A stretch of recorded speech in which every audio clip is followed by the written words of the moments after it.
Okay, so I think we'll get started. Welcome guys, haven't missed anything. Just find a seat, still plenty left. We had 207 bookings for today's presentation, so really good numbers. We often get asked, why do we do this? We do it because we really and genuinely want to engage with our clients and help them in whatever way they can. I strongly believe a strong management rights industry is good for everyone, and that in turn helps my business as well.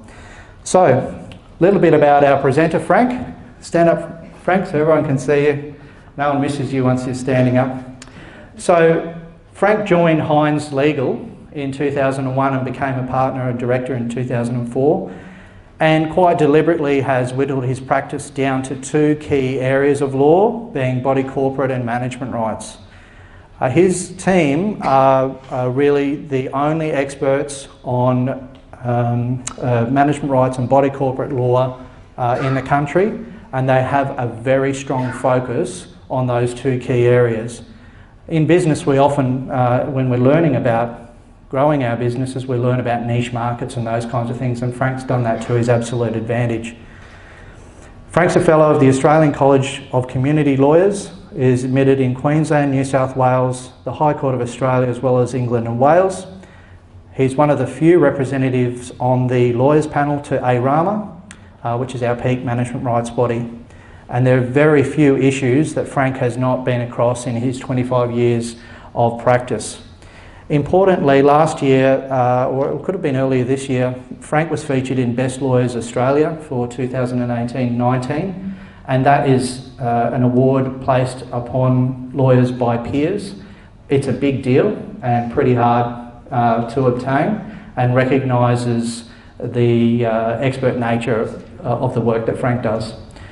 So I think we'd all agree on the basis of that introduction that there'd be very few people better placed to talk to us about today's presentation, which is management rights disputes, how to prevent them, and how to help solve them should they arise. And with that said, I welcome Frank.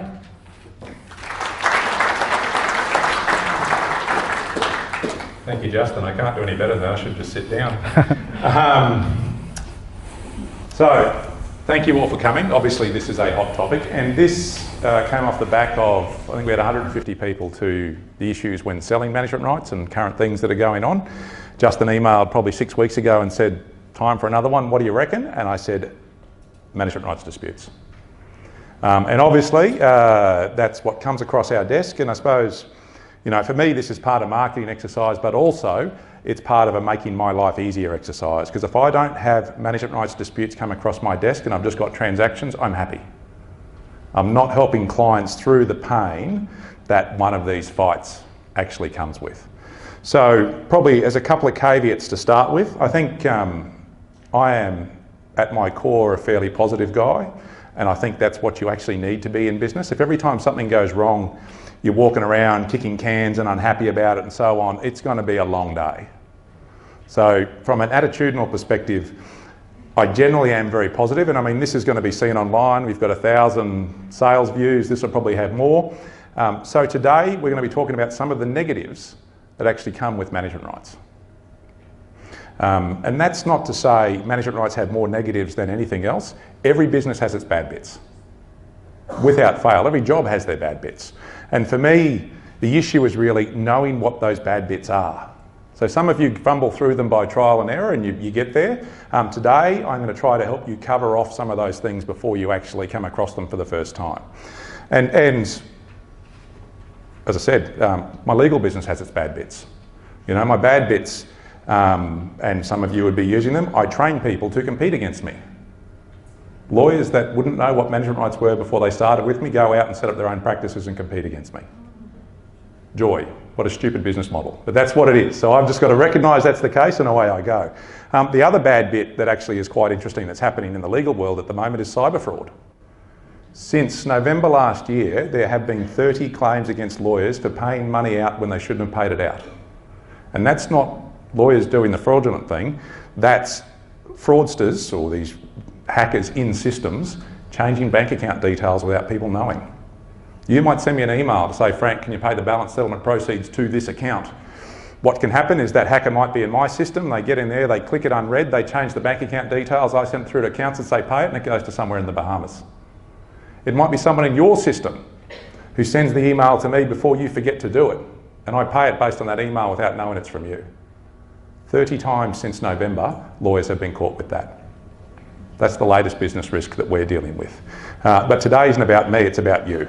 And the other thing I will caveat is that old 80-20 rule, 80% of your problems come from 20% of your clients, 80% of your income comes from 20% of your clients. That same thing I think will apply today to probably the bulk of what I'm talking about. For 80% of you, what I'm talking about is going to be relevant.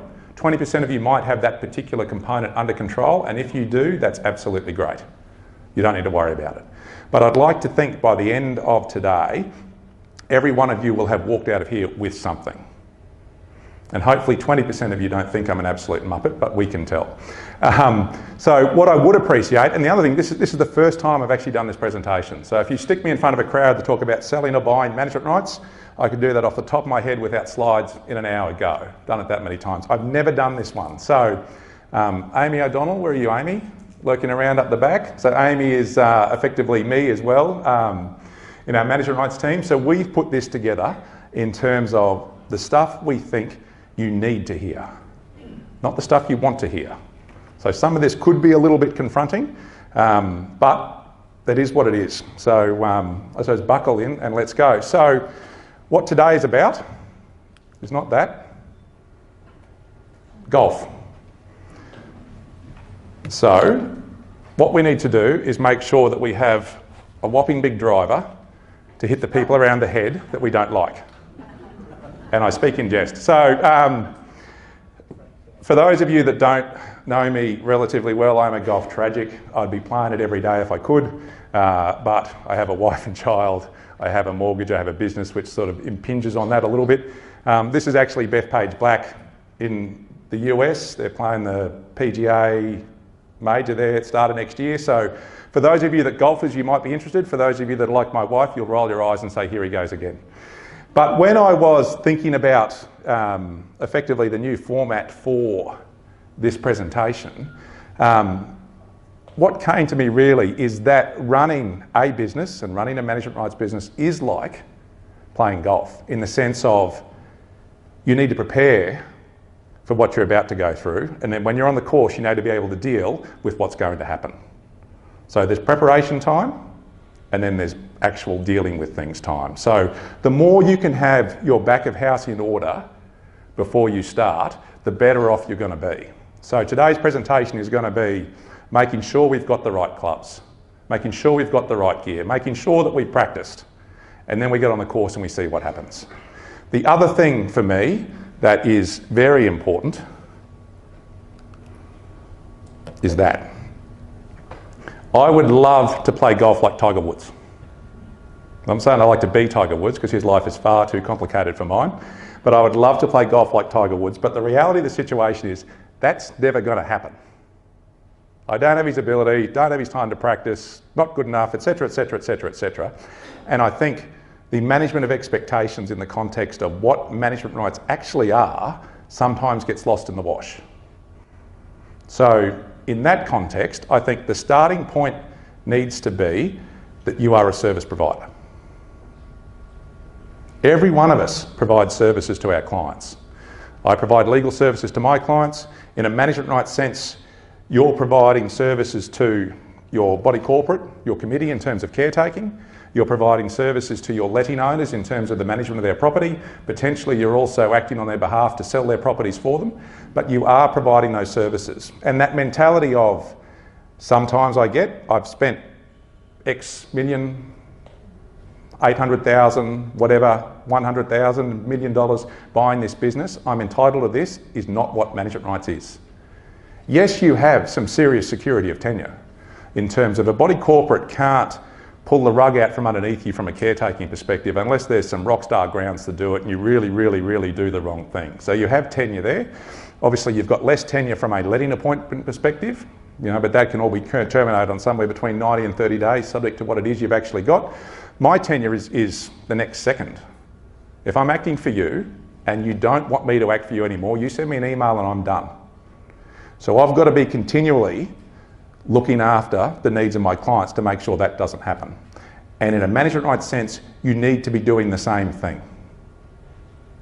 And I'm going to be talking to you today about what those things actually are. The other thing from an expectation perspective, and again, the parallel with golf, is there's things I can control, there's things I can't control. I can't control whether it's blowing, whether it's raining, the conditions of the greens, how slow the group is in front of me, etc., etc. What I can control is my reactions to those things when they don't go the way I want them to go. And that's the other big takeaway for me from a management rights perspective, is you've got to control what you can control. And your reaction when things go wrong is probably maybe, 80%, back to that 80-20, of the problems, and that's the cause of the problems we see in management rights. So if you go back to Beth Page, I had the joy of playing that. And again, when you're sitting there thinking about what it is you want to achieve, you bought this business for a reason. What it is you're looking out of it. Is it just cash flow for the time being? Is it to put your kids through uni because they can live there at home next door? Is it making a bucket load of money on the way out? Whatever it is, you need to know your plan. And from a golf perspective, that's a matter of looking at what you actually want to do. You want to hit that fairway. You don't want to go left in the rough. You definitely don't want to go in the trees, and that's actually where I went, unfortunately. Made a very scrappy bogey from there. But it's keeping your eye on that end game. And from our perspective, it's controlling the things we can actually control. So reactions are a very large part of that. The other thing, I think, well, the two things really, things are going to go wrong. Again, that's life, that's business, that's everything. Things are going to go wrong in your day-to-day existence. For example, you are potentially going to lose units from your rental pool. That's what happens.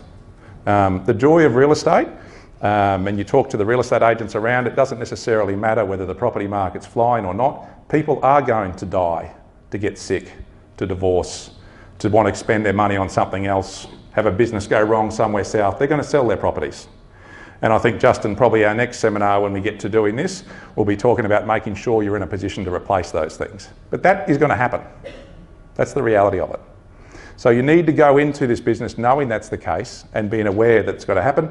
And the other thing, as unfortunate as it might be, don't expect thank yous. You're a service provider. People are paying you to do a job. If you do the job, you have delivered what the people have paid you for. And I'm in the exact same boat. And when you do get them, it's a wonderful thing, but don't expect them. So you're being paid to do what you should be doing. And if you do that and keep your head down, 90% of the time you're going to be fine. The very last thing, hope you can see that, your village call, their idiot is missing. Every village has its idiot. Everybody corporate has theirs too. I'm back in the Sunday Mail now. They toyed with the idea of trimming the paper from 96 to 88 pages, which meant the bit that I was in was one of the pages that got trimmed. But in the first incarnation, I wrote a column, only 300 words, which was every village has its idiot. That landed on Sunday, and by lunchtime on Sunday, I had half a dozen emails from people saying, I'm not an idiot, I'm just doing this because.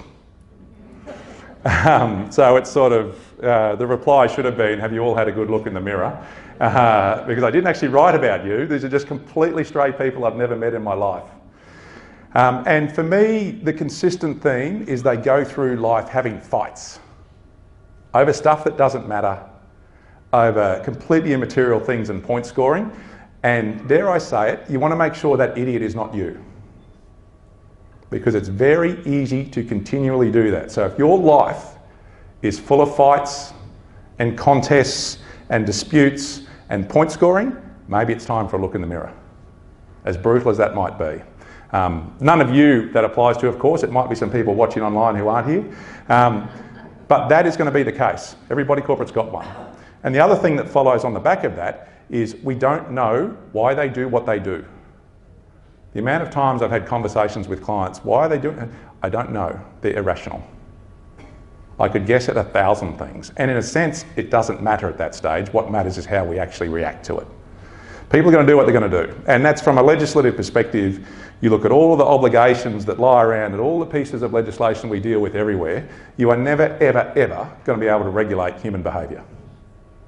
It's impossible. So that is the reality of the situation. So having set those expectations, we move on to this. I'm going to ask a question. I get scared asking questions. So, and I've been through this. Who in the room has actually been through litigation of some form, be that QCAT, family law, civil disputes, estate fights, whatever? I know my hand is.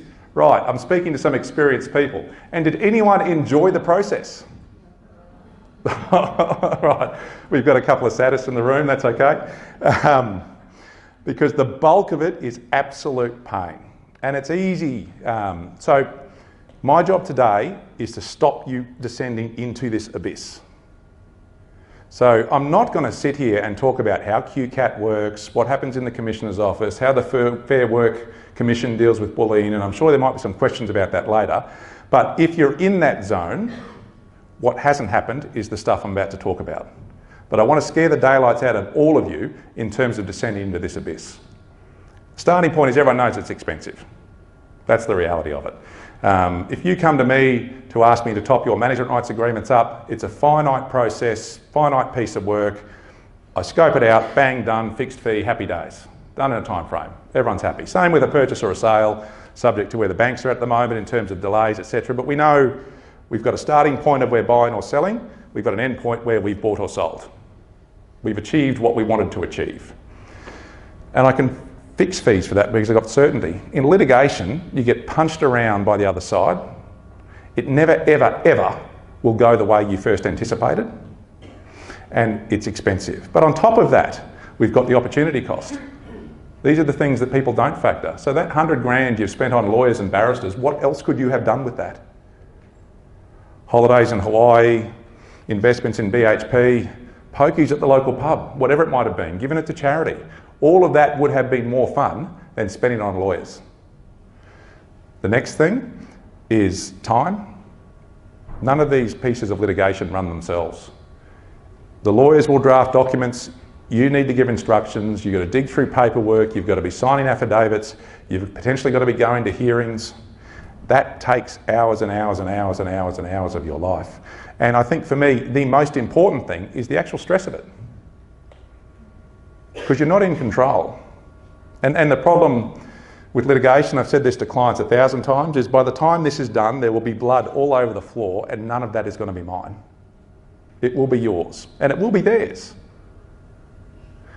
And you will be waking up at 3 a.m. in the morning worrying about what happened or what should happen. Or why didn't we do this? So if you possibly can, avoid it at all costs. And again, 80% of the time you may well be able to, 20% of the time you might not. And even if you are there, if litigation is your only solution, your danger is that. Consider this, you know, if you follow, I mean, you can either hop online and have a look at the Supreme Court proceedings, QCAT proceedings, whatever it might be. Every day I get an email at 6 o'clock with what the hearings are for the next day, and there might be 20 or 30 bits and pieces of litigation going on. Every single one of those people thinks they're a chance of winning. Half of them are going to be wrong, no matter what. Because judges don't come up and make a decision, well, you know, you should actually split that thing 50-50. You're going to win or you're going to lose. And that's what I mean by rolling the dice. Your destiny is completely in the hands of a third party.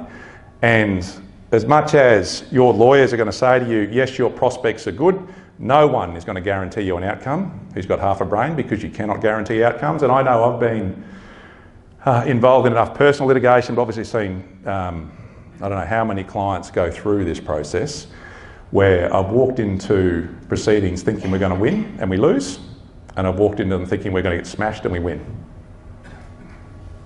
I don't know.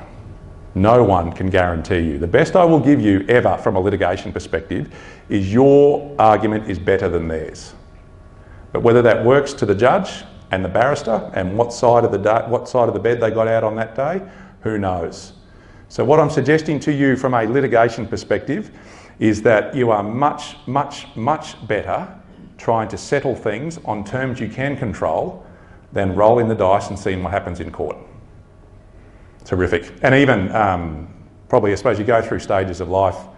I suppose people get engaged, weddings and getting married, you have kids. I'm now going through the divorce stage, not personally, but all my friends and relatives are starting to have those 15, 20 years in divorces, and that family court system is a disaster in terms of the, I can't believe, actually having spoken to some of them, how it actually works.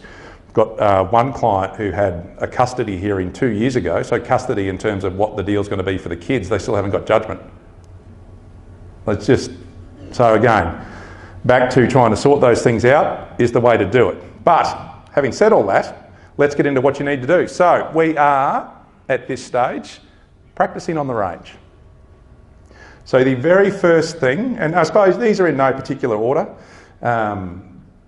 they're just sort of they flow, and for me, some of them relate to other ones. So the first rule is understanding what it is you're required to do and understanding what it is you do. Now I know when you're buying one of these businesses, you get due diligence paperwork everywhere. We'll tell you the duties are relatively standard. We might point out one or two that look abnormal, but those duties are the cornerstone of your relationship with your body corporate. And this is from a caretaking perspective. The letting's usually neither here nor there, but if you're going to have a management rights dispute, 95% of the time, it's going to relate to the performance of the caretaking duties. So for me, that starts with understanding what it is that you have to do, what it is you're doing, and just as importantly, what it is you're not required to do. And every single time I do this one, I get someone in the room who's doing it. You don't enforce bylaws. It is super easy. And part of the reality of this situation is that we've got, in terms of the people we deal with, we've got strata managers that probably by and large know what's going on. We've got committees whose sole qualification to get it on the committee is putting their hand up at general meeting or nominating before the end of financial year, and their intentions can be good, bad or indifferent. Some of them are doing it because they want to have a go. Some of them are doing it because they want to have a go at someone.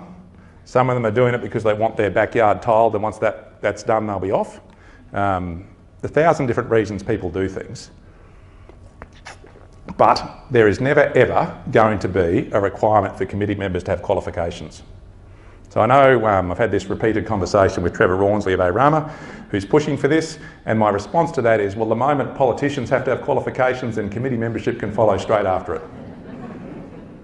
So it's not going to happen. So, and look, you know, dealing with your committee is a very important thing, but a lot of them will never have dealt with strata before. And even you go state by state, they're all different rules. So if you've been on a committee position in New South Wales, some of the management style stuff is the same, but the rules are different. Same in Victoria. So they're going to come into these things potentially not knowing what's going on, and they're going to look at bylaws and they say, go and sort out that person. Go in, and you know, had one client near suicidal where for 12 months he had been belting people for parking their cars where they shouldn't be parking their cars. And came to me as last step, what do I do? So this is going to take me 2 seconds. Strata manager, it's your job. So the committee can go and pick all these fights because you don't enforce bylaws. You monitor observance of the bylaws and you report breaches to the body corporate, and the body corporate then decides what it does. If you choose to have a conversation with someone about them parking in the visitor parking when they shouldn't be, that's up to you. It's not for you to go around and smash the daylights out of people. And even another example, and I'll finish with this story as well, but this started with the client saying to me, you know, Frank, you put us in here 3 years ago. I knew it was a bad agreement at the time. Should have done something about it. It's like, oh, not a bad agreement. It's the same one, not the same one, but it's one of 1,000 different versions we see. Just, mate, do me a favour, map out for me the things that are bad. And came through, you know, we've crossed that's okay, this is a problem, this is a problem, this is a problem, this is a problem. The problem was our client was misinterpreting what he was required to do. And so every single one of those things that was causing him grief was not his job. So he's punching on unmercilessly. So it starts with knowing what you're required to do, knowing what you're not required to do. And so again, you're going to make notes today, go home, dig out your caretaking agreement, read those duties, understand them. And that's not to say you then start saying to your body corporate, no, I'm not going to do that, it's not in my job description, because that's another great way to pick fights. But at least knowing where it is that your boundaries start and finish allow you to have an educated conversation with these people. Because you can't assume that they've read the agreement. What they see is common property, and what they see is they're paying you X dollars. And their natural assumption from that is you must fix it. And that's not going to be the case a lot of the time. So know your gig. Now this one, and I'll just, a question for you all to consider. How much harder is it for you to smash someone on email who you've never met before in your life? It's a hell of a lot easier when they're anonymous. When they're a voice, or not even a voice, disembodied voice, an email person at the other end of the line. And to me, part social media, it's easy for these trolls to get on anonymously and smash the daylights out of people. If you know people, it's a whole lot harder to do. So again, and there's a couple of very, very important relationships. And again, this is all pre-course stuff again. We're just getting ready for the day at the office. Your first one is your body corporate manager. So if you think you've got a bad job, wait till you deal with theirs. So what they do is, you've got one committee to deal with, they may well have 100. And on top of that, they've got all of the unit owners in those buildings who don't even have the foggiest idea about how this thing works. They don't know what they've bought into. Every single strata manager will have a story about an email or a whinging phone call they've got from someone who has said, I've paid my rates, why do I need to pay these levies too? That's what goes on. So when a strata manager comes in from their weekend and they've got 100 emails, probably half of them from complete idiots that don't even know what's going on, and that's not saying the committee, that's just a bunch of owners who've somehow found the email address on an AGM agenda somewhere, that's their daily existence. So, what you need to do, and certainly what we do, when we're dealing with strata managers, we try to make their job easy. And we make their job easy by not causing them problems. We give them very clear things that we need from them. If we need a decision from the committee, we lay it out for them, which is what we actually need. We don't go to them and cause them grief. And from your perspective, I think you're going to do one thing out of the back of this. There's a whole lot of one things that'll be coming. It is to find your strata, well, you know who your strata manager is, line up a coffee. Shout the coffee. Now this isn't to say you need to be best friends with them. They don't need to come to Christmas at your house. But you need to have a professional working relationship with them. So if you know them personally and make their job easier, your life will become better as a result.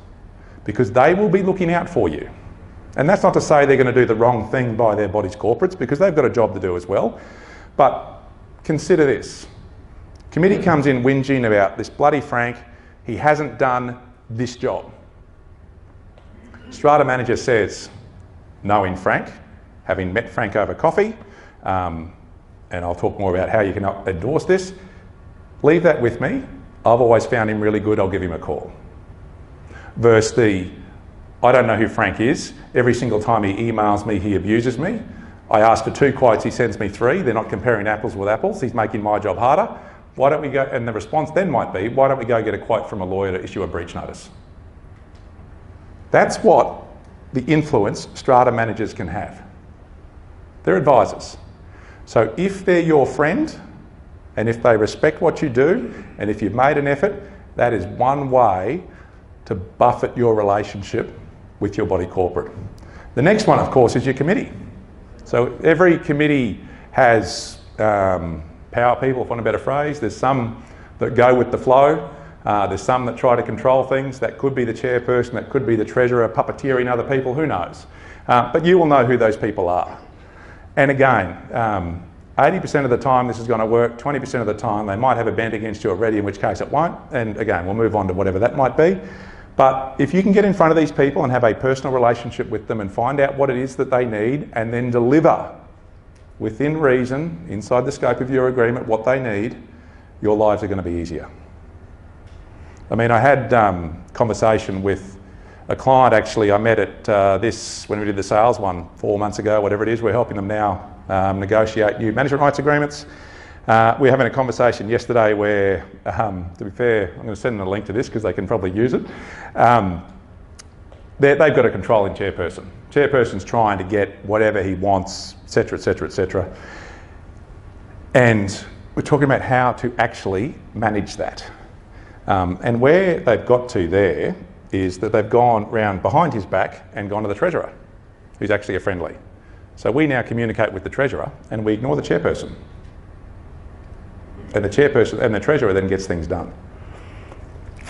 Because the other thing that you also need to have, and I've actually got a slide coming up on that, so I'll skip it. So there's your committee side of things, and to the extent you can have relationships with your owners, you need to have a relationship with your owners. And that doesn't mean face-to-face with every one of them. Obviously, if they're in, that's great. But owners are also known as another thing, and that's voters. So when you're looking to top your agreements up, get your Gallery V done. If worst comes to worst, you're in a fight with the body corporate, you need owners' support. If they know who you are, you're a hell of a lot closer to be able to get their support than if they've never heard from you before. So that communication piece is vital, and Justin, that's really the next session we'll do. Next one. Now I'm rather incredibly went through sort of 15 years of law flying by the seat of my pants, for want of a better phrase, in terms of systems, processes, precedents, templates. Lawyers are great at reinventing the wheel. Normally we get to charge for it. The real world that we live in now means that that's not the case.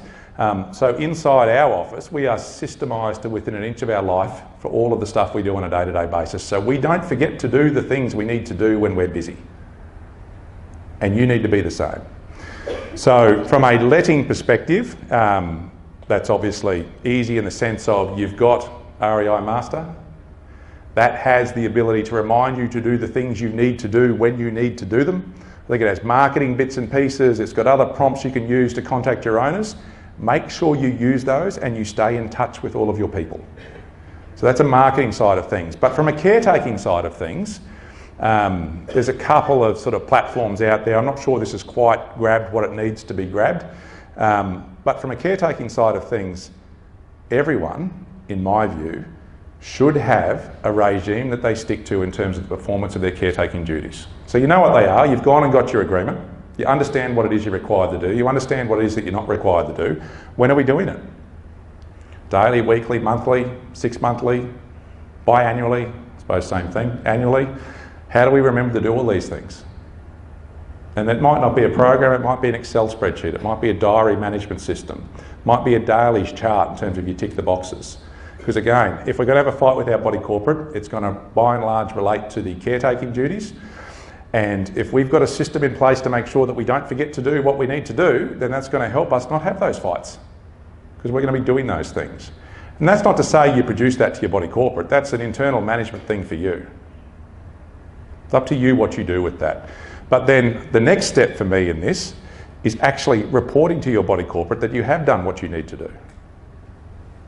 So I've lost count of the conversations I've had with clients over the years when a committee comes and says, wouldn't mind a report for our 3 monthly meetings to what's gone on. I don't have to do that, it's not in my agreement. And yes, 100% they're right. But legally right is commercially wrong. Again, when you look at your caretaking salary, you can go look at your body corporate budget, dig out your AGM papers if you've got it on your agenda at the moment. Your caretaking salary is going to be somewhere between a quarter and a third of what that body corporate's annual expenditure is in their admin fund. That's the reality of it. So when bodies corporates, when times tighten up, which arguably is sort of starting to happen now, rents may be a bit twitchy, banks getting a bit twitchy, everyone's raising rates except the NAB, and I'm sure they're going to join the bandwagon soon. Banks are making life harder, they're reducing servicing costs. Everyone's got that feel for me, not really GFC orientated, which was just a catastrophe, but everything's just becoming a little bit tighter. Spending's become a little bit less. People were going to look at their body corporate budget. And bodies corporate do not have discretionary spending. They don't go on holidays. They don't buy flowers for their wives once a fortnight, or once a year in my case. They have to spend what they have to spend. They've got contracted obligations. So your caretaking agreement's one of them, their strata management contract's going to be another, the insurance will be another. They've got a statutory obligation to insure. They can't choose not to insure. There's going to be bits of repair and maintenance and so on and so forth. And all of those things they have to spend. So there is no scope at all to cut line items from that budget, other than potentially, I suppose, potential legal fees or otherwise. So do the lawyers have a job, and that's cool. And to be honest, you look at, we've got, obviously, our practice, we act for everyone. So first in, best dressed, happy days. We also do lot owner stuff. But as a result of our Google presence and the rest of it, we get a lot of tyre kicking inquiry. And to be honest, probably one of the more consistent themes we've had come through in the last month or two is how do we stop body corporate costs rising? So this is from the great unwashed. And there's no way to do it. You can't cap it at CPI. They've got to spend what they've got to spend, end of story. So if the insurance doubles, the insurance doubles. Body corporate's got to pay it. But what you need to be doing, and back to this reporting side of things, is letting your body corporate know what it is that you do. Now this is something I speak about at management rights buyers, seminars and everywhere.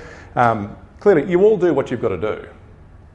But when you do that is just as important as what you're actually doing. So for me, if you're doing the pool at midday, that's potentially not as good an outcome as doing the pool at 8:30 in the morning when everyone's going to work and they see you out there doing it. The same with the lawns. Do that at 5:30 in the afternoon. Make sure everyone sees what it is that you're doing. And we have the same battle. When you engage with us, we copy you in on all the stuff that goes on. Otherwise there's this big fee at the end of it and it's like, what the hell was that for? You see what it's for because you see all of the bits and pieces that are going on. And that reporting mechanism is a way to make sure that your body corporate knows what's going on, particularly at committee level. Another thing you should be doing is communicating with all of your owners about what's going on relatively regularly. Maybe it's not monthly, maybe it's every 2 months, every 3 months, whatever it might be. Letting them know what it is that you do because again, they don't know what management rights are. If you go back 5 years before any of you bought this industry, short of you growing up in a management rights family, you probably wouldn't have known either. So we need to educate people about what it is that you're actually doing. And the other little joy that comes with a reporting schedule to say I've done what I need to do is that if the body corporate ever turns around and says, well, 4 months ago you didn't do whatever, well, you've had 3 reports subsequently saying I did, so the time to raise it was back then. So I haven't gone live. There's a whole lot of things I need to get to at some stage when work slows down, which doesn't look like it'll ever happen, which is good. But I have a reporting template that if you email me, I will send to you for nothing. Little 2-page thing, not too complicated, covers what I think are the key issues that you can just build into your maintenance program. And again, from our strata managers' perspective, we're making their life easier because they can simply append in a report to the committee meeting and done. They're not chasing you for it. So having those systems and processes and then telling people that you've acted on them is another gold thing. Oh, let's get through. Cool. So everyone knows the rule from Thunderdome, don't we? The non-gender specific days. 2 men enter, 1 man leaves. Great Mad Max movie. The context for this is what are your rules or protocols with your body corporate? How are we communicating? When are we communicating? What are we talking about? How are we going to deal with quotes? How are we going to go back to the strata manager? What paperwork do you want from me? How often are we catching up? If there are no rules, there are no rules. And again, that's where these things start in the context of committee thinks one thing, new committee, haven't looked at the agreement, don't understand how it works. You think another thing, you've been happily trundling along doing whatever it is you've been doing for a couple of years in your management rights. And that divergence of opinion, where we don't actually understand what the rules are, is also what creates disputes pretty quickly. Because we don't communicate with each other around what it is that's going to happen. That's really important. So again, that's not laying down the ground rules in terms of the committee, well, this is what's going to happen now. And really for me, the test is whether things are getting done and whether there's frustration on either party's side in terms of how things are being done. If that's all cool, then maybe you're okay. That's part of that 20% where you don't need it. If you're getting battered from pillar to post with conflicting emails, with instructions you don't understand, with being told to go and arrange new pool furniture, and you go and arrange new pool furniture and then the committee says that's not what we wanted, It's like, stop, you tell me what you want and then we'll do it. And you just, you know, whether we want bamboo or cane or plastic, whether we want floral or stripes or whatever, and I'll go and source it. What's their decision? What's our decision? So, and I think it's very easy to get caught up in the day-to-day where you can't see the forest for the trees. And I get that. I really do. When you're in the maelstrom, things aren't working, and some of you might be in that position now where these things might have helped 6 months ago, but that's not where we are. What we've got to do is try to gradually get things back on track.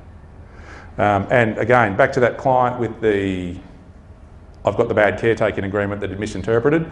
His issue that we had, he's getting smashed by 6 committee members, one of which is a lawyer, which is particularly unhelpful because lawyers know everything, about all sorts of things. They're engaging, blah, blah, blah, blah, blah, blah, blah, blah, blah, driving him and his wife to distraction, dealing with emails at 9:30 at night and so on. Very simple solution for that was we created a protocol where we, and that one probably has gone a bit beyond the pale, where we've simply gone back to the committee and said, this is now the deal.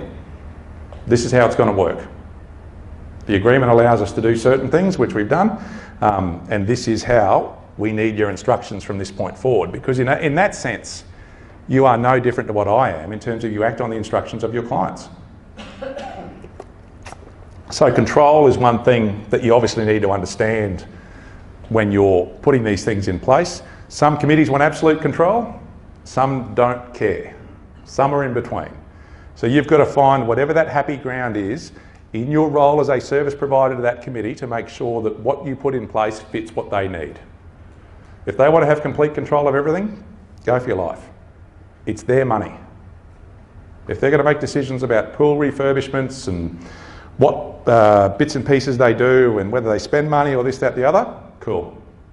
It's their money, they make that decision. If they want to leave it all with you to come up with everything you want and make recommendations, then that's cool as well. Go for that. But you need to understand where those relationships actually are.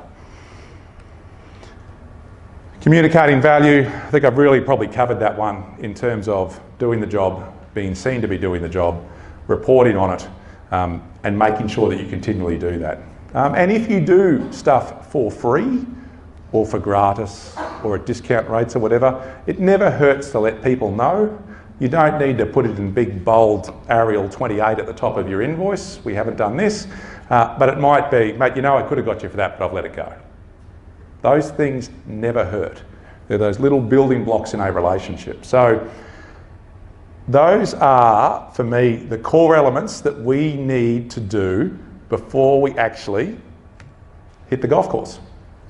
So we prepared. So that's Royal Queensland. For those of you that don't know, that's the gateway. It is bloody enormous when you stand underneath it.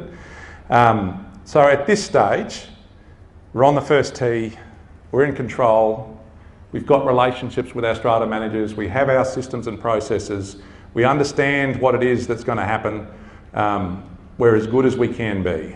We open that front door, we turn our computer on and go. So now, we're in this painful world.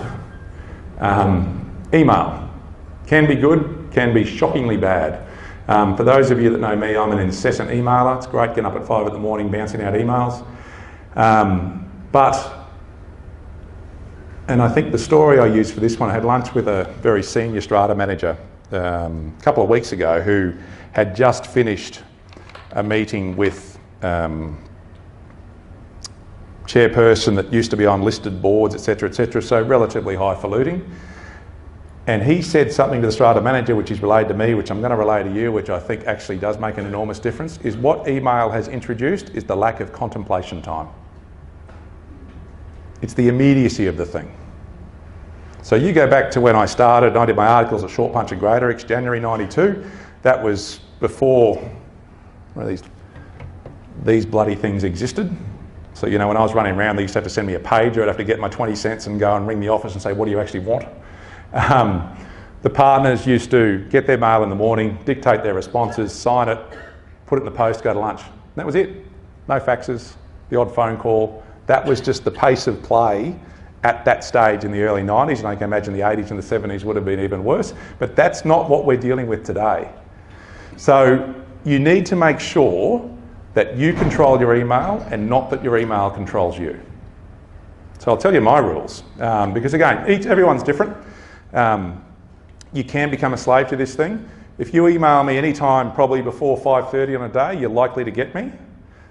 If you email me after 5:30, you'll get me the next morning.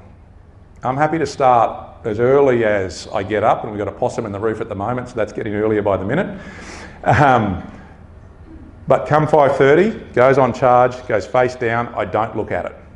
I don't log on my emails because I know if I get a snarky email, my gut's going to clench and then I'm going to be grinding. Stop, go. And there's nothing that can happen to me after 5:30 that I can't deal with the next day. And I recognise you're in management rights.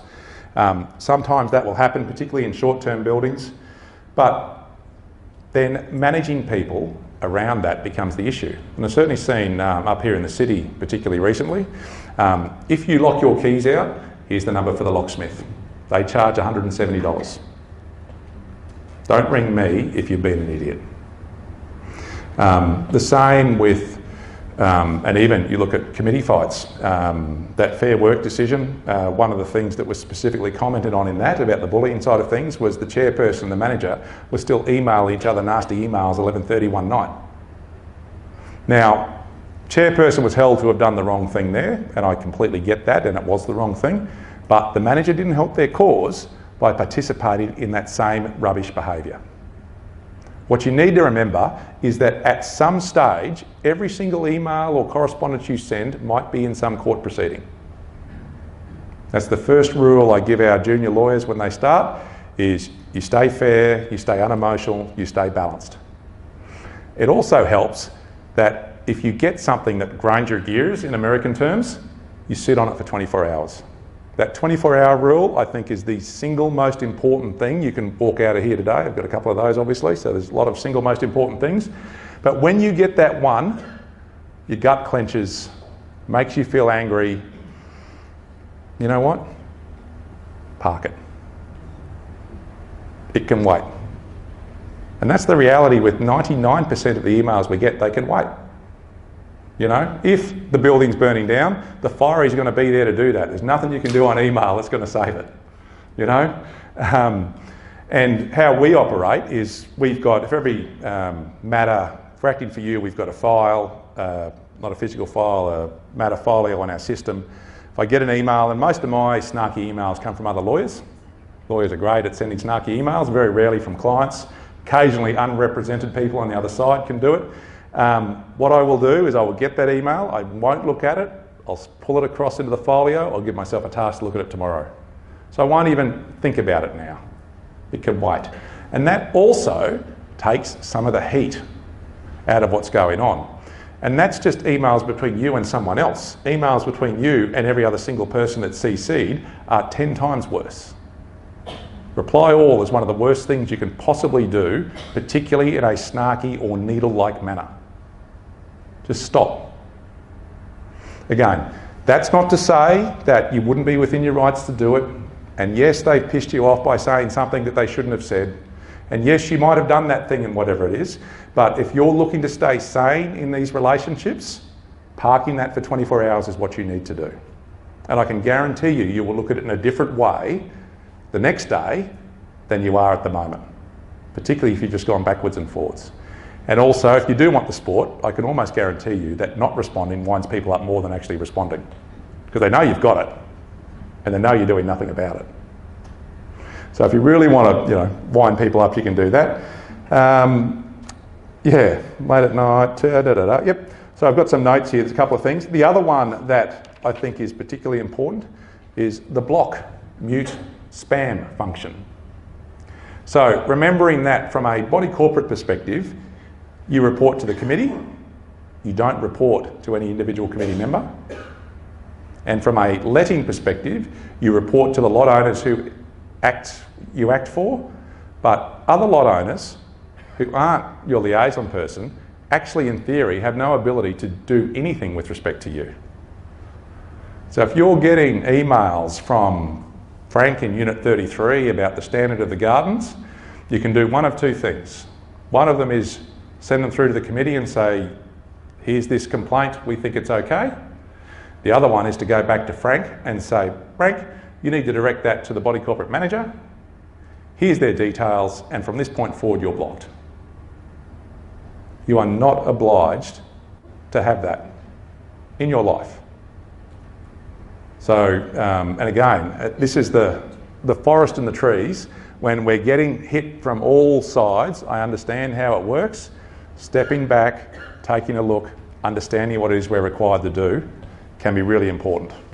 But controlling emails, and that, again, you come through all of the fights across our desk, every single one of them will have that as an element of it, where people have been antagonistic and wound other people up. Rightly or wrongly, doesn't matter. Right, now, who's seen Frozen? Do we know who this is? Elsa, and what is she doing? She is letting it go. Yeah, she's letting it go. She is calming the farm. So I wanted to actually have a photo here of a whole bunch of chickens and roosters and pigs and cattle and stuff running around, feathers flying, etc., because that's what happens when you start replying all on emails and everyone gets involved in the conversation. Everyone gets wound up. So what you need to be in these things, again, rightly or wrongly, we're preserving our sanity, is calming the farm. So you calm the farm in one of two ways. One is you don't participate at all. One is you leave it sit for a period of time. And the other one that can be just as important is, you know what? That doesn't matter. Who cares? It doesn't mean anything. So, and if I'm going to be completely pragmatic and commercial, which is what you're here for, before you respond to something or wind people up, ask yourself one question. Does this advance my cause? Is this going to help me with what it is I'm trying to achieve? Back to what we bought this business for. Is this going to advance my cause? And you will review your emails and correspondence and decisions in a different light if you ask that question. So from a management rights perspective, and this is years and years ago, had a client who rather insanely, I still can't believe he did this, got the chairperson's circular that went, so the chairperson wrote a letter to owners. We didn't like the chairperson. Chairperson's giving jobs to his son to retail pavers that we wouldn't have done anyway, so we've blown up about the conflict of interest. Chairperson wrote a cover letter to all owners with the AGM agenda, and we corrected it in red pen and sent copies to everyone. So did that advance our client's cause? So, and of course they scale down from that. That's about as epic as I have ever seen. And it was just, anyway, so we're at point scoring phase there. So a lot of the stuff that's going to go on, and again, heat of the moment, emails everywhere, you're busy, you're under attack, you've got stuff flying everywhere. Stop. Does this advance my cause? You almost become a politician. You're talking to politics, they're not going to do something unless it's a net vote winner. So, and I'll give you a great daylight saving story. So again, pre-GFC, we had a then Bligh government minister. I had a lunch with a mate with 10 people. Daylight savings back on the agenda as it comes every 5 to 10 years. And he rolled in a bit late, having a natter. Chatham House rule, none of this goes outside the room, so I won't name him, but I'll tell you what went on between us. So, daylight saving. Is this going to happen? Anna Bligh's just been in the paper saying to all of her members of parliament, go out and talk to the community and come back to me with feedback. Cool. So he said, I'll take your feedback. We're all on the Gold Coast at this stage. We want daylight saving. Why can't we have it? He said, well, do you want the political answer or the real answer? So, oh, mate, give us both. So the political answer is that we have gone out to our constituents and we have canvassed their views solidly, and the feel of our constituents is that they don't want daylight saving. Okay, great. More mealy-mouthed weasel words we get from politicians. And the real answer, he said, if you ask anyone down in the southeast corner whether they want daylight saving, they will say yes. And if you ask them whether it will change their vote if they don't get it, they will say no. You ask anyone outside the southeast corner whether they want it, They will say no, and you ask them whether they will change their vote if it comes in, they say yes. So we're not touching that at all, ever. Which is why I think, I still remember playing cricket and bowling the nets at like 8 o'clock at night when we did have the daylight saving trial. That must be the late 80s. Haven't had it since. And that's why we'll never have it. So in a management rights sense, you need to be that same thing. Is this going to advance my cause? By point scoring, picking this fight, having this argument, does it matter to me? Is it going to improve my financial returns? And again, sometimes, 80% of the time it won't, 20% of the time it will. You've just got to pick which one it is. But do start by asking, does this advance my cause? And if it doesn't, let it go. Because it doesn't matter. If you're going to run around point scoring for the sake of point scoring, people are going to do the same against you. And as much as I would like to think you're all perfect, that's not the case. Stuff's going to go wrong. You're going to make mistakes. So if you haven't pulled people up when they've done the same thing, then your life is potentially going to be a whole lot easier as a result. Because our end game is not having fights while we're in the middle of the course. I'm going to hit one into the trees. I just got to come back out in the fairway and keep going. I'm not going to blow up about it, I'm not going to blame my partners, that's it. Next one. So this thing has a dual purpose. You can pull the knife out and stab people that don't support you, as opposed to the golf club. So I don't know, we're sort of getting a bit violent here. Switzerland is notoriously neutral, and that is also what you need to be. Don't pick sides if you can avoid it. So if they're, and I think the best one I've seen in recent times, a committee who we're acting for the managers keep me involved, just as a background thing, they actually published an A4 glossy paper with all of their committee profiles and why they wanted to stand, and distributed it to every single person in this 200-lot building. So that's cost them thousands, I'm assuming. That's how intense it got. And that was all over whether we're going to refurbish the pool. That was the fight. Old committee didn't want to do it. New committee did want to do it. So the only bit of advice I gave to my client in that was just keep your bloody head down. It's got nothing to do with you. Don't go and pick sides, because someone's going to win, and if you've picked the wrong side, you're not going to be in the prettiest of positions. So if it doesn't involve you, and again, back to that question, does this advance my cause? I don't care. The pool can be whatever the pool can be. Whether the building's yellow or beige or off-white or cream or bone or ivory or whatever, who cares? It does not matter. So, and again, the 20% of the time where it will matter is when potentially, again, you go back to that group, perhaps they're an anti-management rights brigade.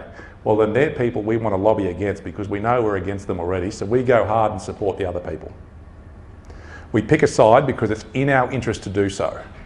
But if it's not in our interest to do so, then stay the hell out of it. Stay neutral. And again, back to either committee approaching us about whatever, ultimately, it's whatever the people want to do. And whatever they want to do that's the decision that will be made. You can say the same thing about politics, whether you're Labor, Liberal, Green, Pauline Hanson, whatever, decision's made. Nothing we can do about it. You cast your one vote, or even if it's an open ballot, had this once, I said to the client, don't even vote. Abstain. Specifically abstain. We've gone to both sides of the argument, said to them, body corporate makes a decision, we'll stay out of it, away we go. It wasn't in our interest to pick a fight with either side. Now, this is another one. If we have done those things earlier, we have our relationships, we have our protocols, we have our communication, we understand what's going on. How many times are we being surprised with what we're being told or how people are relating to us? Because surprises for me are red flags. Something's going on. Now, what is it? Understanding when something has changed and then trying to figure out what that actually is and addressing it is a really important thing. There are warning signs. I couldn't tell you a single instance where we've had a client get a breach notice that hasn't been telegraphed to them previously. That might be a warning shot across the bow from the body corporate lawyer. It might be the committee shutting down communications. Might be the strata manager shutting them off. Might be the emails they're getting from the chairperson that aren't as friendly as what they used to be. Whatever. There's going to be little instances that you think, oh, that's unusual. And when you get that, deal with it. The ostrich approach of putting your head in the sand doesn't actually cut it, because you can cut these things off at the pass. And actually, Amy and I were driving down this morning, and again, the management rights mafia, everyone knows everyone else. We've got a lawyer on the other side of a swag of matters at the moment for whatever reason, and she's not having a good time, and we can tell by virtue of the way she's sending snarky emails to us, because normally she's not like that. You know, there's one where something's not going to happen by a date. Oh, well, that's really disappointing, Frank. It's like, well, who cares? It is what it is, and it's not going to happen by the date. So what I will do with her when I get back is give her a phone call and say, hey, none of this stuff's personal. It just happens. I know she's under pressure, and we'll get back to where we need to be and be happy little campers doing what we need to do for our clients. You need to be the same with those people where those red flags pop up. Now, how you deal with that depends on what your relationship is, where it is, all that sort of stuff. If you know it's the chairperson, they absolutely hate you, then let's just leave them out of it and go and try to find someone else on the committee who can support us. But start working towards that, because if those things are happening, something is happening. So try to figure out what it actually is. Which leads to this, to a degree. There are 40 million shadows you can punch at in your day-to-day existence. So again, back to golf, which I've left alone for a little bit. If I'm teeing off on the 1st, I don't need to worry about what my drive's going to be on the 5th. That's 4 holes away. Who cares? I'll just deal with the now. So 80% of the time, again, it's just deal with what we've got in front of us. And part of that depends in terms of assessing whether we need to be proactive about something or whether we need to be reactive. So if we can be proactive and get in front of the curve and do something that will help us do that, then let's map out how we're going to do that and do it. If it's reactive, if the body corporate's asked us a question and we've gone back to them with a response, wait. There's no point for me in worrying about what's going to happen when they get their response, because their response could be one of 20 different things. It's just deal with what we need to deal with in front of us the majority of the time. And that also is helpful from a stress perspective. And this is, again, part of it's compartmentalisation. Again, none of this is legal today. This is really just managing your day-to-day existence. Shadow boxing, you go back to those emails I slide across into the matter file and look at tomorrow. Once it's there, I won't even think about what it might say. There's no point. I'm going to deal with it tomorrow. And tomorrow it will still be there and it will still say what it can say, and then I will deal with it when I'm not feeling as angry about the fact that they've responded in some form to whatever it is that we did. So shadow boxing is the same thing in a management rights context, where don't get too far ahead of yourself in terms of worrying about what might happen. Worry about what is happening and deal with what is happening. And it might be you need to look a bit further ahead, but you can figure that out, again, that 20% of the time. So, defamation. How many things have gone out in agendas, committee notices, committee circulars, blah, blah, blah, blah, blah, blah, blah, that no one reads? Bucket loads of them.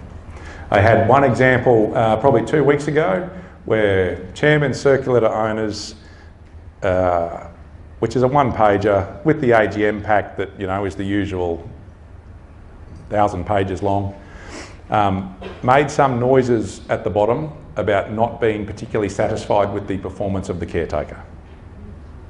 Along those lines.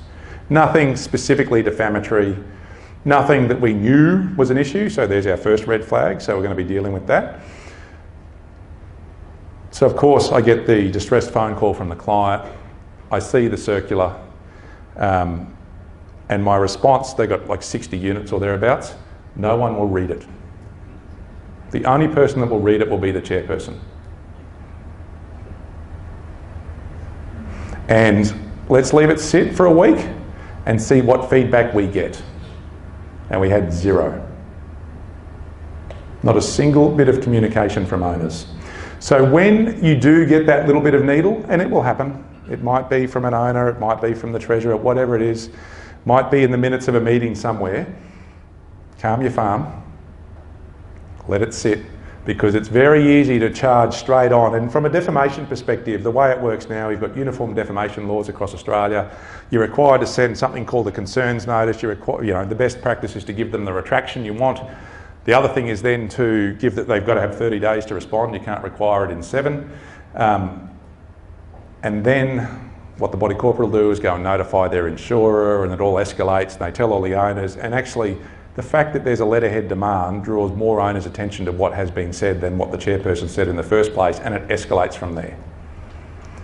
So if you get one of these things, and again, 80% of the time, if it's a performance-related issue, park it for a week and see what happens. The vast majority of the time you will do nothing further with it. Now that's, again, the 20% of the time where the chairperson comes out and says something completely slanderous, where Frank Higginson's an undischarged bankrupt and shouldn't have a licence and blah, blah, blah, then absolutely we're into them. Can't defend that sort of stuff. But that performance-related stuff, no one reads these things. And you all know that by virtue of how many people actually vote at your AGMs. I'd suspect in this state, for an AGM to be held or a general meeting to be held, 25% of the lot owners need to participate. I reckon more than 80% of AGMs, particularly when they're just run-of-the-mill type stuff, hold over for a week because 25% of the owners haven't even bothered to look at the agenda. And put yourself in an owner's shoes. They've got paperwork, they've all got their own jobs, they've all got their own issues. Who cares about an AGM? They just don't care. So, and that is what is the position with 99% of correspondence that goes out that might not be pretty.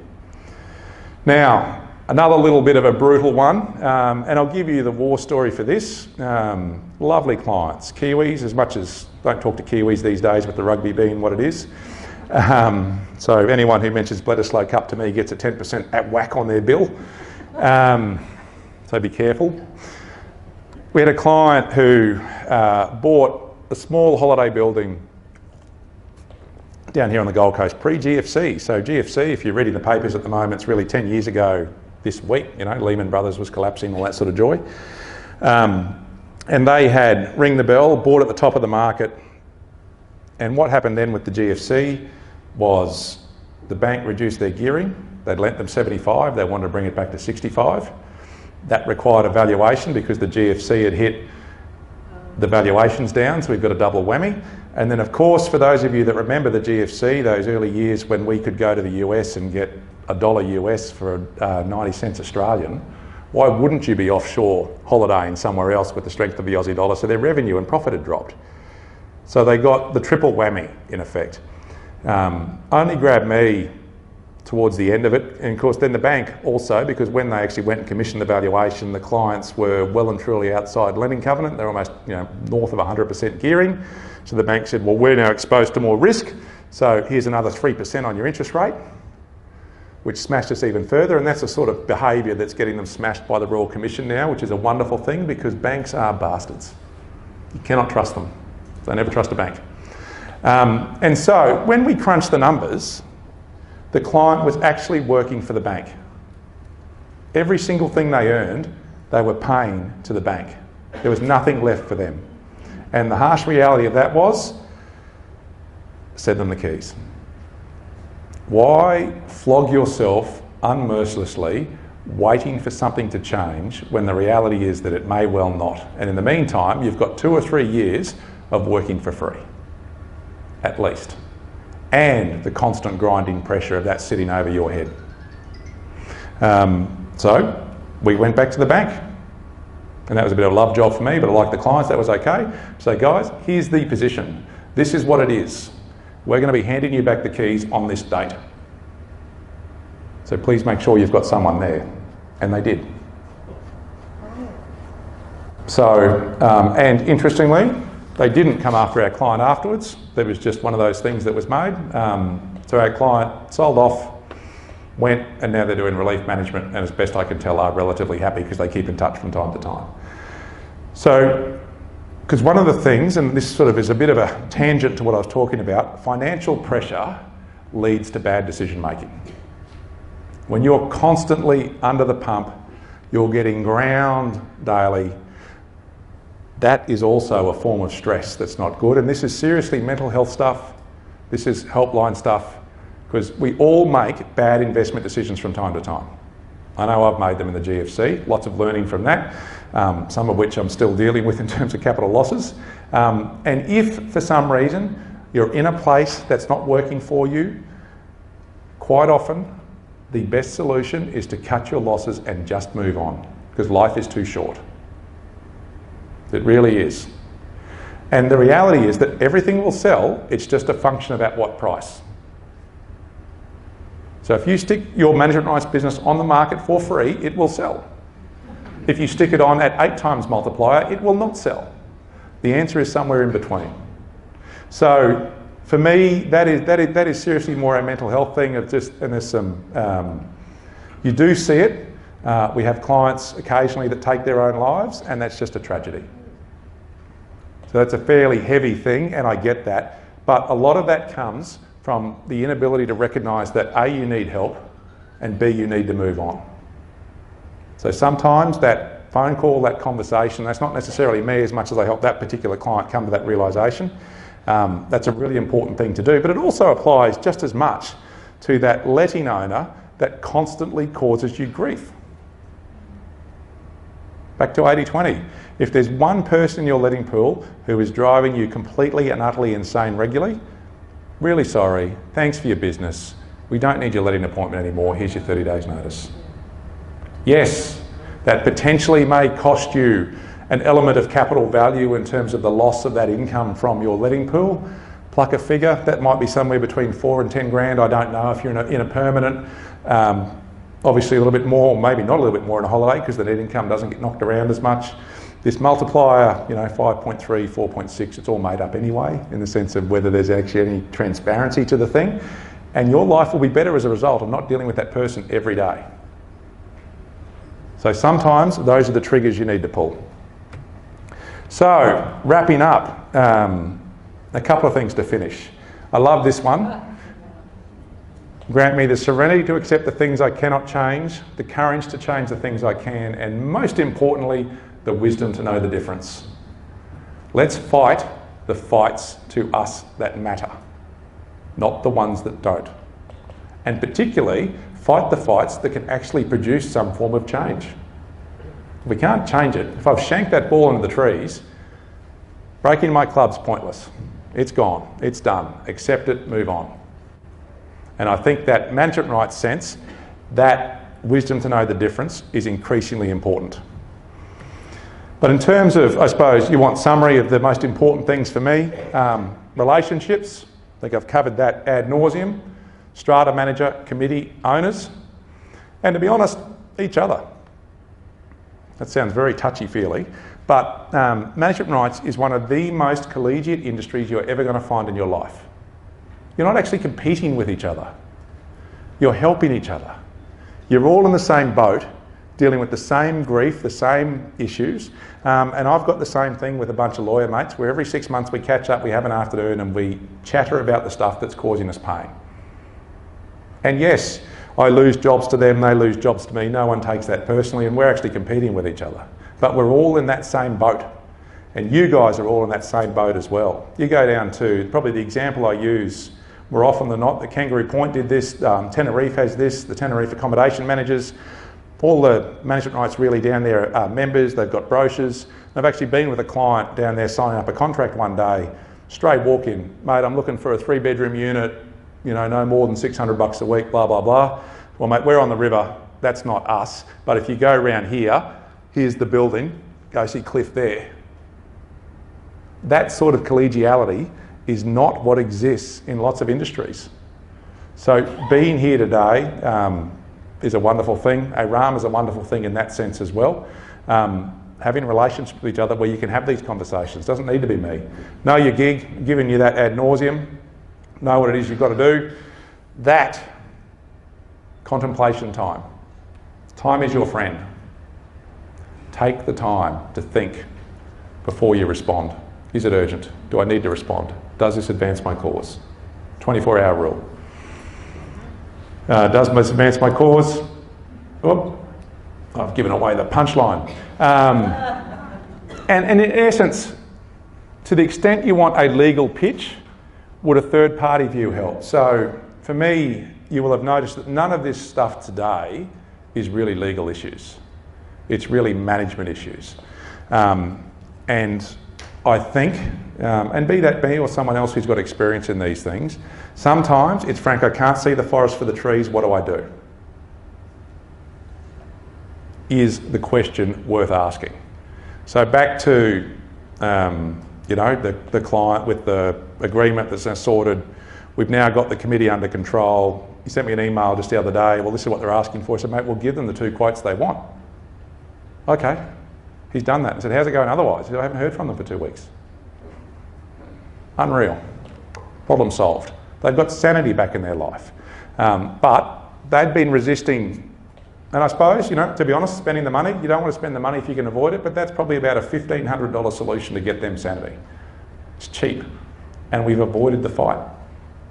We've put in place some ground rules, we've dealt with the issues, and they're all good. So that, stop, think. Sounds simple, and I know I can rush through stuff as well. Stop and think. You get something that winds you up, pause. You know, there's some repetitive themes that I've been giving you today, but I can guarantee you that if you do all of those things, that will help stop disputes. It'll help manage disputes. It'll put things back into their box where they should be. It will give you some sanity in your life. So that is the end of my presentation. So I hope that has been helpful. We're going to do question and answers now. We'll stay here afterwards. If any of you have direct feedback, I would love to hear it. Mine and Amy's cards are in there. You've got my email address. Obviously, subscribe away because there'll be more and more of this stuff coming from us, and combustible cladding's huge. And basically, thank you very much for coming today.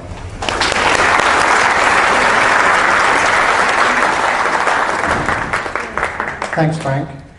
For those of you that are brave enough to ask a question in a public forum, I'd really encourage you to do so, because that's really going to help everyone else. So we'll have a chance for now to see if anyone's got any questions they want to ask Frank. And then Frank and Amy will stay at the end for any one-on-one questions that might be not feeling so brave about.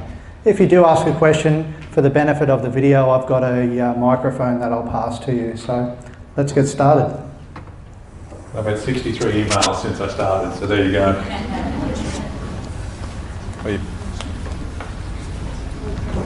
Hello there. Hello. Yep. Hello. It's just for the video. Okay. Hi. I had an initiative. We've just come on board to the facility 6 weeks ago. We've had unrecorded repairs at the office for tenants over the last year, and I guess we got them all over the long weekend to send through this list. So to get through this list, I've got a handyman on a day rate just to improve costs for everybody. And I thought I'd open that up to owner-occupiers as well, like a maintenance day Friday. And obviously if the job's 10 minutes, then we'll invoice for 10 minutes. So it's kind of a win-win dual advantage. And I had an email from a committee member last night wanting to know what profit margin I was making or what percentage. And I guess I just let them know that it's similar to our full-time groundskeeper. You know, that's an individual thing. I guess our goal was to more just to save on rates as opposed to making a profit. And we've paid for some computer system to kind of manage all the jobs. So we really want to cover costs to a degree as opposed to gouge too much. Yep. How would you manage, I guess, that committee not wanting you to make money from your owner-occupier business, which is a kind of a business goal for us? Yep. But provide a service, like you say. No, absolutely. Understand. So here we are in terms of the reality of the world. None of us are doing this for free. We all are trying to earn income to provide for whatever it is that we want to provide for. So my response to that in terms of what's your profit margin would be, I don't honestly know. The reality is that we're doing this for all of our managed properties. we've opened the service up to owner-occupiers. Because we've got this guy on a day rate, the reality is it's going to be a better value for everyone compared to if you go and get whoever it is, if you can get them to show up on time and do all that sort of stuff. So it'll be what it'll be, and if you don't want to participate in it, that's all cool. Don't mind. But it's something we're trying to bring to the scheme for the benefit of everyone. But I don't honestly know what my profit margin is. But if you ask me what my profit margin is, I don't know either. You know, I couldn't tell you on a management rights purchase or a management rights sale or a variation what the specific profit margin is, because it depends on 1,000 different factors that go into it, leaving aside how you apportion costs. What value do you put on your time in terms of arranging it? You know, so there's going to be a cost to the owner-occupier for the handyman. There's going to be a cost to you potentially for the handyman, the day rate, whatever, how long they spend there and what you charge for it, and then what's your administrative time for doing it. It might be negative. Yeah, that was my reply. Yeah. I guess just letting you know that I'm just trying to mitigate, so I'm going to have a... Sorry, just jump on that one. I'm thinking about having a personal meeting. I did reply along those lines because in that I'm not forecasting profit. I don't know. Yep. Obviously, the amount of workflow I can channel on the Friday will depend on that. If I can't get enough work, then I'm paying a day rate for someone who doesn't have enough work in the future. When you say that, you could run it at a loss. Yeah, I have done that. Yeah. And I think definitely that's a face-to-face conversation if you can do it, because those sort of questions will be the start of many, no doubt, in time. And certainly from a management rights perspective, you are not obliged to say what your profit margin is. It's just, there's a revenue line, there's a fee line. What you make at the end of it's completely up to you. Great. And I guess the thoughts trying to kind of go to, because the committee is quite cautious. Yep. The previous management was, I guess, taking from quite a lot of areas, which we're kind of cleaning up and building trust again. Yep. So I think there's a bit of that too. So yeah, okay. And I think you've probably got the red flag, which is the lack of trust previously. Yeah. So guys, this is what I'm doing. That's what it'll be, and I'm not trying to do anything untoward. Yeah, it's a service. Yep. Thank you. Okay. You just hold both. That's brave. Well, I didn't know whether to come here or stay there. There you go, just both if you have it. Hi. Where do I start? We've had a zoning question in our complex and we lost, so now it's residential as well as holiday, which has created a little bit of an us and them. Yep. I've got one particularly bad owner that got so bad I had to go to a lawyer for a defamation letter. Yep. Which has calmed her down in the complaints department, but now she's on the body corporate and she's going through our contract with a fine-tooth comb. At the moment, she's trying to take holiday out of my advertising sign, and she's that little line that we're responsible for maintenance that's not required a skilled tradesperson. Yeah. That's the two she's pushing at the moment. Yep. Any advice? Yeah, sure.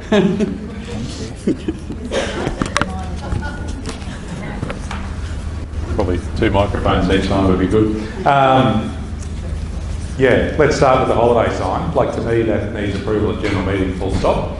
And subject to what the term of probably your letting agreement would give you protection around them changing that on you without your agreement. Second thing is, she's clearly an antagonist, so it does advance our cause to take her on. And probably one way to take her on is to try to get her off the committee. You try to get her off the committee by getting 7 other people to nominate at some stage and take control. You can remove people from committee. One of the things that still surprises people is that every committee appointment is for 12 months, unless they sell their lot or go insane, which arguably some of them are anyway. Or they're removed by ordinary resolution in general meeting. So we've got, I just sent the documents before I came this morning, a client in central Queensland with one of those, where we've just sent through the paperwork to execute the chairperson and secretary, who holds the 2 roles, and appoint party A and party B in their spot. So she'll be gone. In 6 weeks' time, that'll be all over, once we've got our 25% of lot owners to support it. So you need to either do that or hopefully get 7 other people to nominate to put their hands up, because if it's only 6 and she nominates, she's going to get on. That's the statutory minimum. And the skilled trade stuff is a constant source of dispute. And it does depend to a degree, and I mean, we toy with the idea of and I suppose here's another reality: we're never, ever, ever going to be able to define this thing to the end of its life. That means we're not going to have an argument over it. So I'll give you without prejudice one I was in a couple of weeks ago, where old building, our job includes patching walls, that's cool. Body corporate says we want the walls patched, we go patch them. But because the walls are, the paint's 20 years old, we can't match it to the greatest possible degree. We've taken specs into Bunnings and they've done their best. So we patched it, but it's obvious that it has been patched.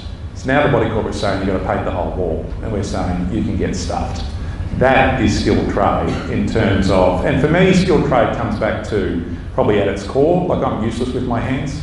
If I have to do stuff at home, like my wife does it. So if I can do it, that means it's definitely not a skilled trade.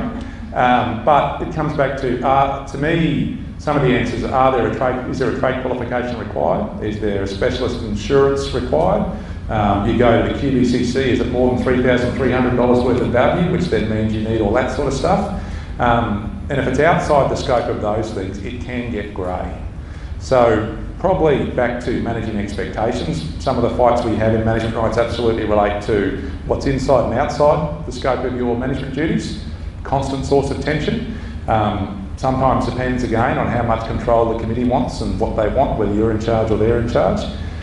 So for me, rather than, while you ventilate this, rather than going and racking up invoices which you send through to the body corporate and then the tradies don't get paid because we're having the argument whether it's skilled trade or not, it would be to front end it and say, righto, this is required, here are the quotes, please confirm I can go and engage a trade person on the body corporate's behalf to do it. So bring that forward so you don't have those arguments. And in terms of what, we can get into cool chlorinators, patching walls, changing light bulbs, height, fly screens. In terms of replacing them? What height? Yeah, height's an issue there. Are we ground level or are we higher? Well, definitely non-ground level is a body corporate problem. So, there's a newsletter I wrote, because again, the height thing, working at heights in management rights, if you want to Google that. I think second floor and above is a body corporate issue. Ground floor, it's arguable, to be perfectly honest. I suppose it does start too with whether those fly screens are the owner's issue or the body corporate's issue. What sort of... Body corporate. Yeah, okay. Don't know. I'd love to give you an absolute. Depends, the wonderful legal phrase and all the facts and circumstances. So the question is then, how much of a fight do you want to have over that? So if you paid a tradie to do it, what would it cost? It's a couple $100. It's almost worth doing not to have the fight, provided that that's not the thin edge of the wedge and it just escalates enormously from there. That's what I'm worried about. Yeah, and the bullying thing is you do need to stand up to bullies, but there's that line about which punches do you need to roll with and which punches do you need to throw. So that for me, for you, is probably a bigger ticket conversation in terms of what else have we got to deal with. And that I would come back to probably understanding your agreement intimately, but clearly your issue is your committee person and they are the ones that I'd be trying to get rid of. Because if they're gone, the rest of it's probably okay. Although it didn't help when she wasn't on the committee, she just kept putting problems in. Yeah, well, and that's where a friendly committee... Closer. Yeah, well, and the other thing is body corporates, you guys got lots of correspondence from people, so do body corporate committees. We've got an active little sideline going and drafting the right bylaws that need to go in that allow a body corporate effectively to corral all that sort of rubbish. And if you go to the nth degree, there's a commissioner's decision that basically said in relation to this particular person that they could send correspondence, I think, once a month on an A4 sheet of paper in Arial 11 with double line spacing in the post. And there hasn't been a problem since, because they don't have all that email, sending 15 emails in a day. So to me, that's probably one for your committee to get in control of as well and put them back in their box, because the committee doesn't have to wear all that either. Can you ask what the issue was with the rezoning? Maybe sense on. Well, the rezoning, so I'm assuming that you had a short-term zoning in your complex and an owner's made an application to have it rezoned to permanent, or there was an argument about whether it was... Whether it was legal to start with and we lost. Yeah, okay, right. So this is not building classification, so we're back to probably Airbnb to a degree as well. I mean, left completely alone today. From a legal perspective, the only real way to restrict or to limit the type of use to which a lot can be put is by virtue of the planning scheme. Now, planning is such a dark art. If you hop on any Brisbane City, Gold Coast, Sunny Coast, they've all got these local authority plans and all these other bits and pieces, and you're back to what your original DA says. And I suppose for me, probably the way I've described it to clients previously, is unless there is a specific restriction in the development approval to say that you can only use this for short-term purposes, you can use it for long-term purposes as well. So, and it's more of an issue up in Cairns. You know, Cairns and Port Douglas, there's lots of buildings up there that were zoned proper short-term, and there's been people with the property market being what it has been up there for an extended period of time, making applications to council to change the zoning for units to be long-term and getting away with it. So, free legal advice, come on.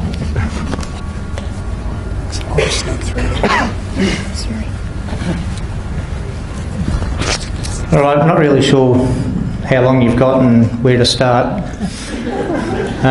We've been in dispute with our body corporate for a while now, and we feel they're just a pack of bullies. And they've accidentally sent us emails, you know, serious backstabbing and putting us down, and their latest effort was to send a notice out to all the owners saying how bad we are. We have rallied the troops and got a whole lot of people going to the AGM in October to try and roll them. What they've done is they've gone out and spent $4,000 on having a review of the caretaking agreement. We go back 12 months almost. They said, oh, any concerns you've got, put them forward. So we gave them a list of concerns, and one of them we said the caretaking salary is way too low, and then provide a whole lot of evidence to say we're 30-40% below the lowest paid. They've taken a bit of umbrage to that, so they've gone and forked out $4,000 for a report from a quantity surveyor, and we've heard on the grapevine they found out we're $25,000 underpaid, but they won't release that report. So now they've really dug their heels in and got access to our really U-Butte camera system, so they can view everything we do. And we presume the next thing will be a time and motion study of everything we do around the place, and tick the box, why didn't you do this on this day and why didn't you do it on that day, and probably go to the owners and try and give us the flick in October. So part of that, we've also put in motions for a top-up in October for 2 years, and to change the standard module to an accommodation module. We thought we might as well go the jugular on that as well. So yeah, we've got a bit happening, and Stop now because I've got 1,000 things to cover. That's the warm-up. Yeah, that's it. Back to that family law story before. I've got a cousin up on the farm going through it, and I rang him and I said, "How you going, mate?" He said, I'm fighting battles on more fronts than the Allies in World War II." And that sounds like you. So, where do I start? Probably, you've got a whole lot of moving parts. You need to simplify it. My suggestion would be for you, or would have been for you, skip the top-up and accommodation module for the moment. You've just got a whole lot on your plate. What you need to do is get control of the committee by rallying the troops. And you need to get them off your back. So, from a time and motion perspective, I get this a little bit where this is this shadow boxing type stuff. You know, the body corporate's engaging someone to have a look at our agreement. Go for your life. We've got an agreement. That's our agreement.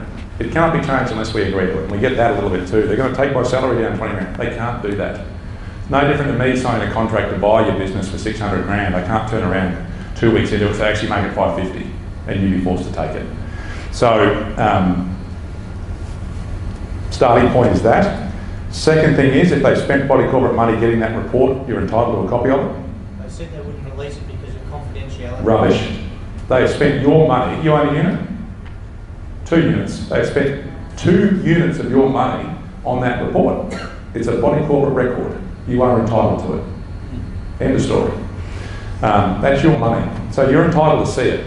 So you've got your agreement. Go get your time and motion study. That reports that you are worth a whole lot more. How many units have you got in your building? 73. 73.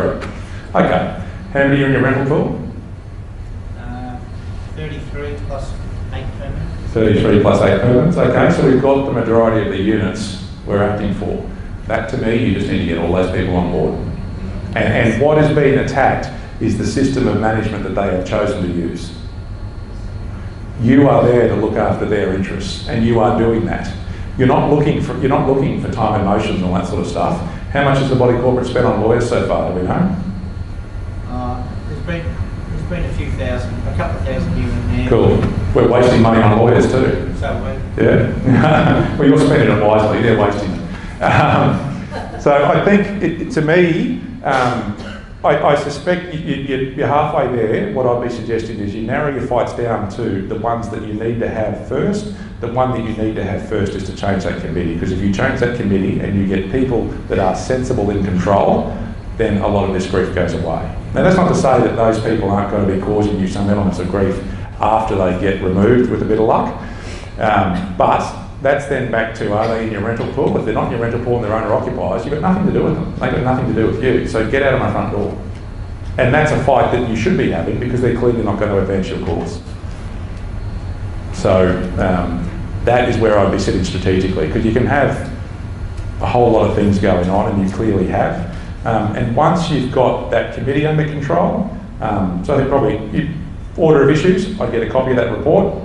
I'd go hard with removing the committee. I'd go to the AGM and see what happens there, and then after that, I'd be looking at agreements, modules, all that sort of thing, hopefully with a supportive committee in place. And if you didn't get the result, then you've got to look at why you didn't get the result and who didn't vote and crunch the numbers and all that sort of stuff. That's where I'd be starting.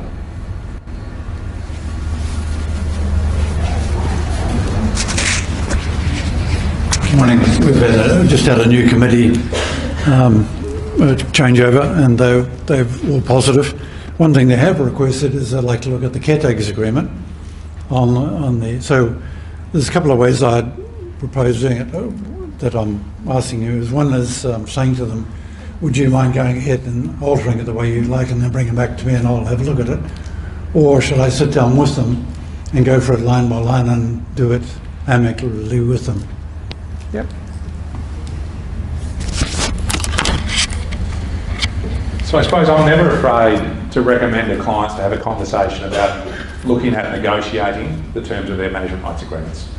You know, and for me, probably as long as they're relatively commercial creatures and we're looking at profit margins and the rest of it, I'm happy to jump as high as you want me to jump, just be prepared to pay for it.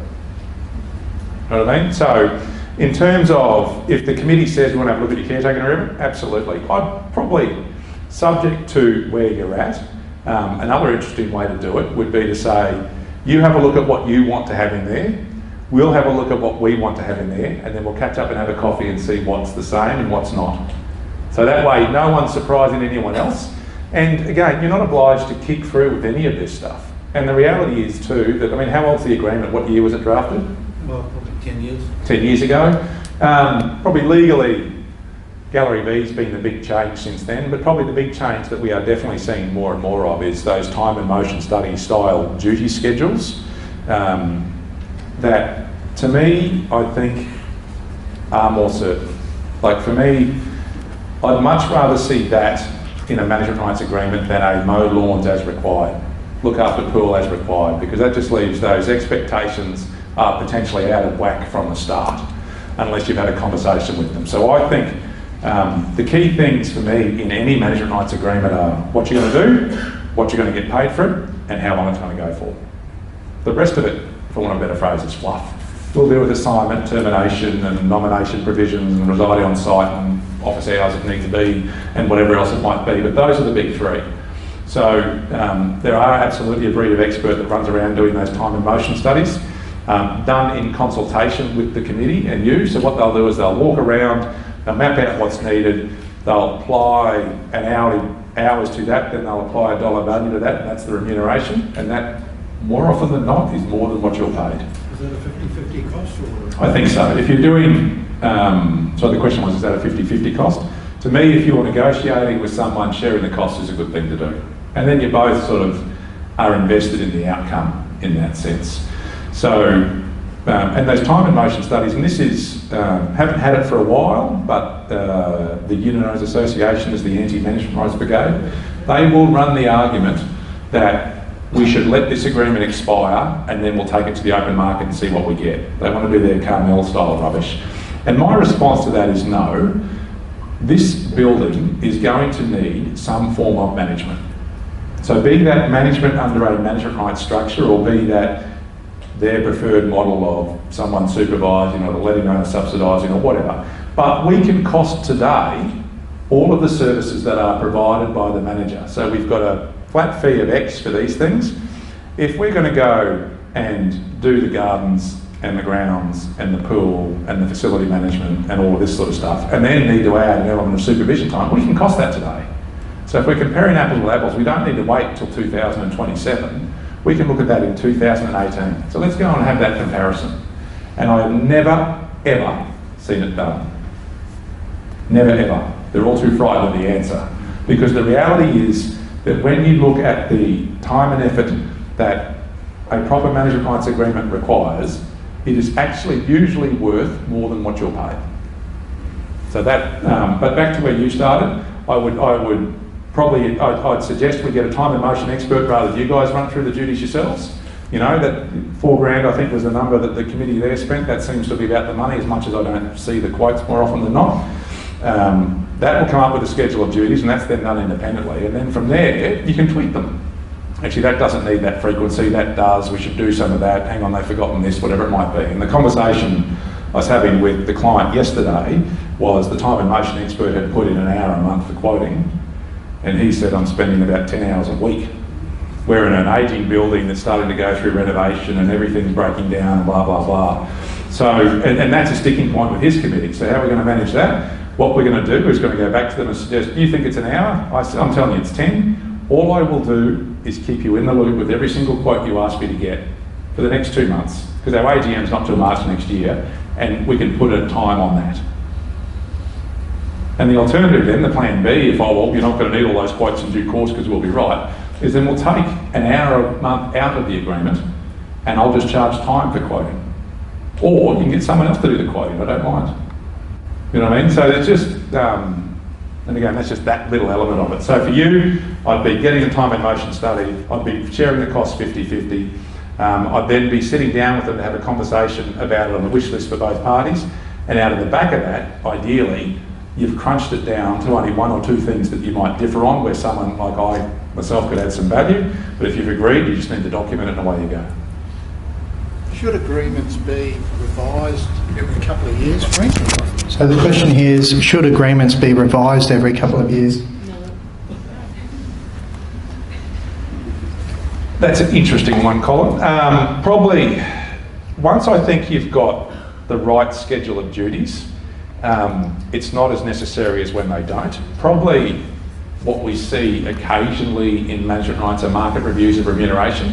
Because if you've got, again, the fundamentals, as long as the fundamentals of the building don't change, the requirements with respect to the pools and the gardens and the grounds and the lifts and that sort of stuff are still going to be there today, tomorrow, next month, next year.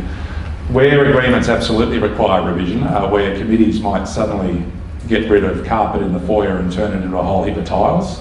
So suddenly then there's different maintenance requirements. If the structure of the scheme changes in some way, but I think for me it's probably a remuneration style thing of building in a market review, because there's no mechanism under the Act. There's a statutory right to seek a review of caretaking remuneration when you buy a building off the plan, it hasn't been transferred, probably inside the first 3 years, for a better phrase. Other than that, there's no ability to force a statutory review of the remuneration anyway, unless it's in the agreement. So we do see the odd market review clause. I can't say I've ever seen, excuse me, that might have scared you there, Scott, when I hit my chest, apologies. I can't say I've ever seen a clause in a management rights agreement that allowed a review of duties, as much as I did. We're just doing Queensland now, but we did have one when we were doing Victorian stuff, where, because Victoria is a bit what was sort of uncertain in the sense of they don't have the same legislative framework we do. That's not saying Victorian management rights are bad, but it's just sort of not quite as known a product as what we've got up here. And when we were looking at the agreement drafted by the developer for the client, what that agreement allowed the body corporate to do was to vary the duties, and as a consequence of that, there was a variation of the remuneration based on a market review type principle with the requirements being removed. But there was no downside, no cap in terms of how low they could go. So my response back to the client, which we ended up fixing, was, well, if the body corporate decides they don't need any of these duties and they reduce your remuneration to zero, what happens? So, Don't poke the tiger. yeah, don't poke that bear. I don't know. I think market reviews of remuneration are worth doing. I think a properly costed, detailed, time and motion study of an agreement is worth doing in consultation with the committee. I think increasing your remuneration without the support of the committee is really hard, and absolutely changing modules without the support of the committee is even harder because that's a special resolution. So effectively, for every one person that votes against it, two people need to vote in favour of it. So again, picking our fights in terms of where we want to go, but it's an interesting question. Okay, well, I'll be aware that quite a few of you being out of the business is not normal. So I really wanted to take the opportunity to thank you for trying to better your arrangements and taking the time to really benefit from the services that Frank's offered today. I think that if we were to allow Frank to stay here, he could be here all afternoon. And we'd all still be wrapped in his attention. So I'd like to take the opportunity to thank Frank. Thanks very much, Frank. Let's give him a clap. I know that there are additional questions, but I do know that there are people that want to get back to their businesses. So Frank and Amy, if you wouldn't mind standing up for me, Amy, is going to hang around at the end of the presentation so you can grab them.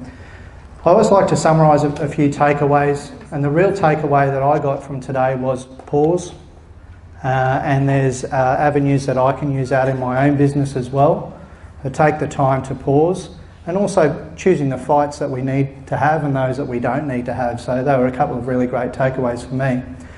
Those of you using REI Master should be using tasks within REI Master to record the daily activities of what's going on in your letting business.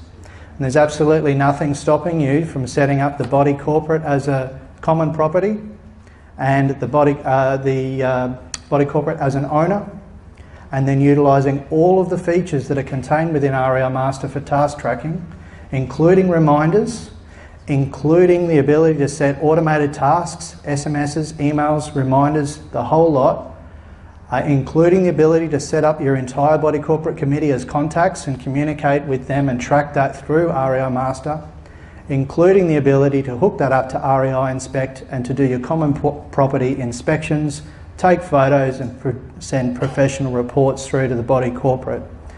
So one of the things that frustrates me from time to time is it's incredibly expensive to write the software that we write, and I really love it when I see clients that are utilising it to its best capabilities. So perhaps there's some avenue for that for the systems slide that Frank brought up today. Thanks so much for coming. We're going to continue our seminar series with future seminars in the next 6 weeks or so, and we'll see you next time.